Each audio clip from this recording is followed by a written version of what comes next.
हिसाब सां डिफाइन कयो ऐं जस्ट लाइक ऐं शुरुआत में कहां लतीफ लाइफ के की तो डिफाइन करे लाइफ लतीफ चयो तो कॾहिं गारो घोट कॾहिं मर मुकाम में कॾहिं गारो घोट कॾहिं मर मुकाम में संदो वारी कोट अॾे अॾ पोके थो हाणे तव्हां कॾहिं बि ज़िंदगी में कोन ॿुधो हूंदो त को कंहिं माण्हू को वारीअ जो कोट अॾियो हुजे छो जो वारी जो कोट impossible you can not build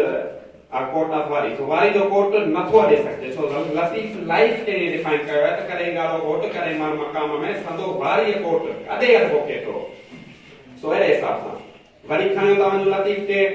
त लतीफ ऐं सम्झंदो आहियां त हुबुल वतनी पेट्रोटिज्म जीअं असांजे मज़हब इस्लाम में बि आहे त वतन सां मोहबत करणु ईमान जो हिसो आहे ऐं लतीफ साईं वतन सां मोहबत करणु असांखे सेखारी लतीफ साईं आहे जो हुबुल वतनी ऐं पेट्रोटिज्म खे इंट्रोड्यूस करण लाइ शाह लतीफ मालवी जो किरदारु रहंदो ऐं जेसिताईं मूं तारीख़ खे पढ़ियो आहे मूंखे नज़र नथो अचे किथे त को मतिलबु सॉलिड प्रूफ हुजे त वाकई उन दौर में का मारी एग्जिस्ट कई पे या न को उमर बादशाह हो या न शाह लतीफ खे सिर्फ़ु असांखे हुबुल वतनी सेखारी हुई वतन सां मोहबत ऐं हिकिड़ो फिक्शनल कैरेक्टर लतीफ साईं खणी आया मारी जो इमेजिनेशन जी लेवल ते एसिताईं थो खणियो वञे चए थो अलस्तु बिरब्बिकुम जॾहिं कन पयोम अलस्तु बिरब्बिकुम जॾहिं कन पयोम कालू बला कलबसी तॾहिं तित चयोम तणी वेर कयोम वचन वेड़ी चंसी मारी जी पंहिंजे वतन सां पंहिंजे माउरनि सां एतिरी मोहबत आहे जो उमिरि जे महलनि में रही पे हुनखे हर सहूलतूं आसाइशूं हुयूं तॾहिं बि पंहिंजे वतन खे पंहिंजा जेके हुनजा मलीर जा माउर हुआ उन्हनि खे यादि कई त शाह लतीफ ईअं असांखे वतन सां मोहबत करणु सेखारी आहे वरी इवन एस ताईं बि शाह लतीफ खणियो थो वञे ॻाल्हि खे जो चए थो मारी जो मिसाल ॾे चए थो वाझाए वतन खे आऊं जे हित मयास वाझाए वतन खे आऊं जे हित मयास मतिलबु वतन खे अगरि यादि कंदे आऊं हिते मरी वञा मारी थी चए उमिरि खे वाझाए वतन खे आऊं जे हित मयास गोर मुंहिंजी सूमरा कच पवारनि पास मोयाई जियास जे वञे मन मली करे अगर मुझे मर मुझे लाश मली रहे वने मुझे मां ने तरे बाऊ जी पवंदसि साॻियो ई शाह लतीफ आहे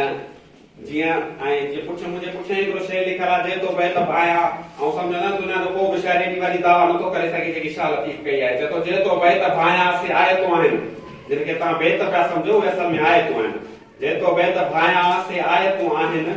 नियो मन लाइन पिरियां संदे पार ॾे ये तव्हांखे उहो कस ॾसींदा जेको तव्हांखे सिधो अलाह ताईं वठी वेंदो इहो उहो शाह लतीफ आहे ऐं करे वरी चए थो माना अॻे जे मुआ से मरी थियनि न मात जेके मरण खां पहिरीं मरी वेंदा आहिनि हिन दुनिया में फना थी वेंदा आहिनि अलाह जे इश्क में उन्हनि खे मौत बि मात न ॾेई सघंदो आहे मरणा अॻे जे मुआ से मरी थियनि न मात हूंदा से हयात जीअरा अॻे जे जिया इहो शाह लतीफ आहे ऐं वरी केॾी महिल जॾहिं अलाह जी वैधानियत बयानु करे थो त जे पहिरियों ई मूं शेर पढ़ियो जंहिंमें जीअं असांखे हुकुम इहो ई आहे त पहिरीं जॾहिं दुआ अलाह सां खां घुरो त पहिरीं अलाह जी तारीफ़ कयो देन पोइ अलाह खां घुरो शाह लतीफ असांखे इहो सेखारियो चई जेॾो तुंहिंजो नाव बाज बि ओॾे ई मंगा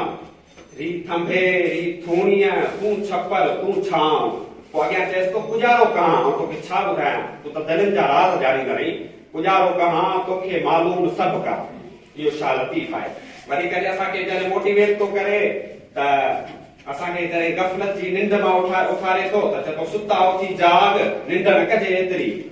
सुता उथी जाग निंड न कजे एतिरी सुल्तानी सुहाग निंडूं कंदे न मिले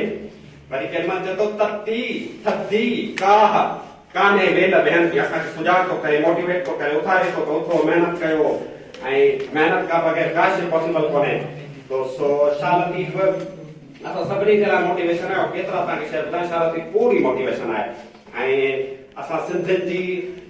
सुञाणप शाह लतीफ आहे मुंहिंजो दरो ऐं हीअ जेकी अजरक जेकी मुंहिंजे साम्हूं पई आहे या किंग प्रीस्ट जॾहिं मुंहिंजे तरीक़े जॾहिं सर जॉन मार्शल जॾहिं हुनजी कई एक्सकवेशन तॾहिं या कुझु प्रिंट मिलिया हुआ अजरक जा जेके किंग प्रीस्ट जी बॉडी ते हुआ उन खां पोइ अजरक आई आहे ऐं इहो शाह लतीफ जे करे मुंहिंजे दरे जे करे अॼु असां सिंधी आहियूं ऐं शाह लतीफ ई असांजी सुञाणप आहे मुंहिंजो दौर ई असांजी सुञाणप आहे शाह लतीफ खे पढ़ो हुनखे वधि खां वधि पढ़ो हुनखे सम्झो ऐं हुन सां गॾु गॾु सब शागिर्द वेठा आहियो ऐं चालो तव्हां सभिनी खां चालो शाह लतीफ़ खे पढ़ो ऐं कोशिशि कयो उनखे सम्झण जी गॾो गॾु महिनत कयो नयूं नयूं शयूं पढ़ो ऐं इहो ॾिसो त शाह लतीफ़ खे हिन 21st सेंचुरी में कीअं रिलेवेंट करे सघिजे थो दुनिया ताईं कीअं पहुचाए सघिजे थो इंग्लिश सिखो त जीअं असां शाह लतीफ़ खे ॿियनि ताईं पहुचायूं ऐं शाह लतीफ़ असां सभिनी जे लाइ हिकिड़ो मोटिवेशन आहे ऐं हिकिड़े लोकल शाइर सां गॾोगॾु हिकिड़ो इंटरनेशनल शाइर बि आहे आलमी शाइर बि आहे तॾहिं आख़िर में चई त साईं सदाई करी मथे सिंध सुकार दोस्त मिठा दिलदार आलम सलावत करे। वॾी महिरबानी।